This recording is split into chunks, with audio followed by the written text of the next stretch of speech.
दोस्तों, बॉलीवुड के कुछ चर्चित लव ट्रायंगल स्टोरीज में भी सबसे प्रसिद्ध कहानी रेखा, अमिताभ एंड जया बच्चन की स्टोरी है। इनका लव ट्रायंगल इतना मशहूर था कि उनके रियल लाइफ पे एक हिट मूवी भी बन चुकी है। अमिताभ बच्चन अपने जमाने में काफी दिलफेक हुआ करते थे। अमिताभ के कई किस्से आप जानते होंगे और कई आप नहीं भी जानते होंगे। देखा एक ख्वाब तो ये सिलसिले हुए, दूर तक निगाह में है। दोस्तों, मैं हूं आपकी दोस्त और होस्ट नीलम शुक्ला देवांगन और आप देख रहे हैं लेमन चूस कैंडी।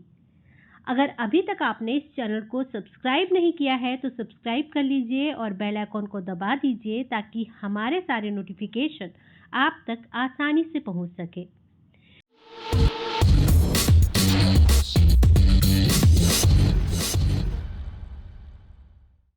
तो आज हम आपको सुनाएंगे अमिताभ, रेखा और जया बच्चन की कहानी, साथ ही अमिताभ बच्चन के दूसरे प्रेम के किस्से। गुजरे जमाने की खूबसूरत हीरोइन रेखा 67 साल की हो गई हैं। उनका जन्म 10 अक्टूबर 1954 को चेन्नई में हुआ था। रेखा इस उम्र में भी इतनी खूबसूरत है कि अच्छी हीरोइनों को भी मात देती हैं।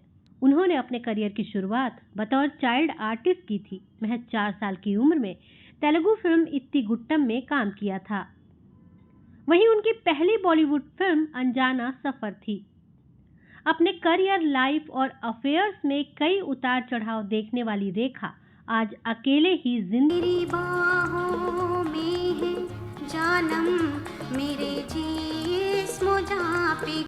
वैसे तो ये सभी जानते हैं कि रेखा का अफेयर सबसे ज्यादा अमिताभ बच्चन के साथ सुर्खियों में रहा और आज भी दोनों के अफेयर के किस्से लाइमलाइट में आ ही जाते हैं। जया बच्चन से शादी करने के कुछ साल बाद भी रेखा अमिताभ की मोहब्बत के किस्से बी टाउन के गलियारों में गूंजने लगे थे। आइए आपको बताते हैं कि आखिर जया बच्चन ने कैसे बचाई अपनी शादीशुदा जिंदगी और कैसे रेखा को निकाला अपने पति की जिंदगी से। बता दें, जया बच्चन ने कभी भी रेखा अमिताभ के अफेयर की अफवाहों पर ध्यान नहीं दिया, लेकिन उनकी जिंदगी में एक वक्त ऐसा भी आया जब उनके सब्र का बांध टूटा और उन्हें एक सख्त कदम उठाना पड़ा। तेरी रब ने बना दी जोड़ी, तेरी रब ने बना दी जोड़ी। क्योंकि चारों तरफ से अमिताभ और रेखा की लव स्टोरीज के चर्चे चल रहे थे।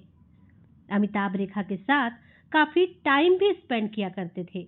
कहा जाता है कि 1976 में आई फिल्म दो अनजाने की शूटिंग के दौरान अमिताभ और रेखा करीब आए थे। रेखा और अमिताभ के अफेयर के किस्से बी टाउन की सुर्खियां बने।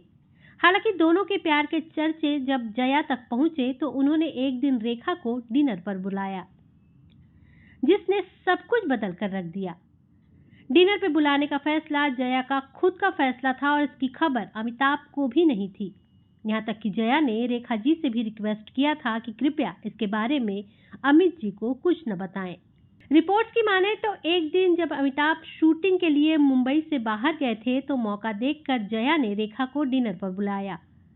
जया ने रेखा को फोन किया। हालांकि जया का फोन रिसीव करते समय रेखा सोच रही थी कि कहीं वो उन पर नाराज ना हो या कुछ भला बुरा ना कहें।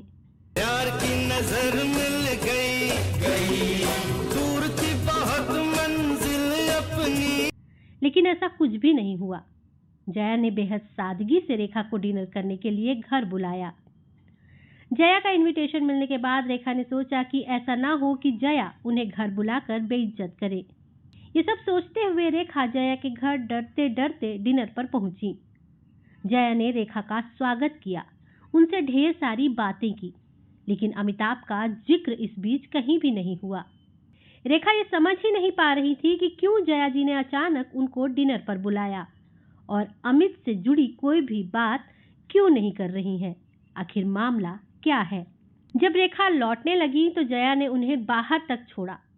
यही वो पल था जब सब कुछ बदल गया।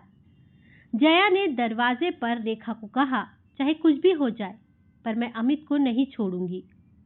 जया की ये बात सुनकर रेखा सन्न रह गई थी। रेखा के पैरों के नीचे से जमीन खींच गई। रेखा ने जया जी से ऐसे रिएक्शन की उम्मीद नहीं की थी। मेरा दिल है दीवाना। दीवाना दीवानों का, दीवाना दीवाने को समझाने दो। उन्हें लगा कि शायद वो आपस की गलतफहमियों पर बात करेंगी या पैचअप करने के लिए बुलाया होगा, लेकिन जया का सीधा ऐसा बोलना और सिर्फ इतना ही बोलना कि कुछ भी हो जाए मैं अमित को नहीं छोड़ूंगी, रेखा के उम्मीद से बिल्कुल पलट था।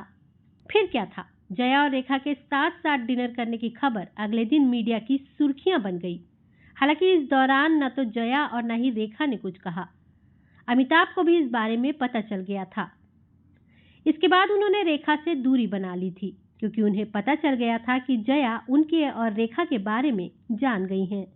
फिर अमित जी को यह डर सताने लगा कि कहीं ऐसा ना हो कि वो ना इधर के रहें और ना उधर के, और अपनी शादी को टूटता देख उन्होंने रेखा से दूरी बनाने का निश्चय किया। तेरे बिना जिया जाए ना, तेरे। यासिर उस्मान की किताब रेखा द अनटोल्ड स्टोरी के मुताबिक दो अनजाने की शूटिंग के दौरान रेखा सेट पर टाइम से नहीं आती थी। कई बार वो शूटिंग में सीरियस भी नहीं रहती थी। ये सब देखकर अमिताभ बच्चन ने एक बार रेखा को सलाह दी कि आप समय पर आएं और सीरियसली फिल्म करें। इधर रेखा भी अपने लव लाइफ धोखे से बहुत दुखी थी और अकेला फील कर रही थी। वो भी अपने लिए एक नया लाइफ पार्टनर ढूंढ रही थी। उनको अमिताभ में अपना लव पार्टनर दिखा और रेखा अमित की ओर आकर्षित होने लगी। अमिताभ की ये बातें रेखा को इतनी अच्छी लगी कि उन्होंने सेट पर न सिर्फ टाइम से आना शुरू किया बल्कि सीरियसली शूटिंग करना भी शुरू किया। इसी के बाद रेखा अमिताभ की तरफ अट्रैक्ट होने लगी थी। धीरे धीरे रेखा और अमिताभ बच्चन एक दूसरे के काफी करीब आ गए थे। ऐसा भी कहा जाता है कि मीडिया और बॉलीवुड की नजर से छिपकर दोनों अपने कॉमन दोस्तों के घर पे मिला करते थे और काफी समय एक दूसरे के साथ बिताया करते थे। लेकिन जया जी के इस डिनर के बाद से रेखा और अमिताभ के बीच सब कुछ बदल गया। दोनों ने एक दूसरे से दूरी बना ली और अपनी अपनी जिंदगी अलग अलग जीने लगे। आँखों की मस्ती मस्ताने हजारों। तो दोस्तों, उम्मीद है आपको हमारी ये स्टोरी अच्छी लगी होगी। अगर आपको ये स्टोरी अच्छी लगी तो हमें कमेंट्स करके ज़रूर बताइए। और अभी तक अगर आपने इस चैनल को सब्सक्राइब नहीं किया है तो सब्सक्राइब कर लीजिए और बेल आइकॉन को दबा दीजिए ताकि हमारे सारे नोटिफिकेशन आप तक आसानी से पहुंच सकें। तो आज के लिए मुझे यानी अपनी दोस्त और होस्ट नीलम शुक्ला देवांगन को दीजिए इजाज़त। नमस्कार।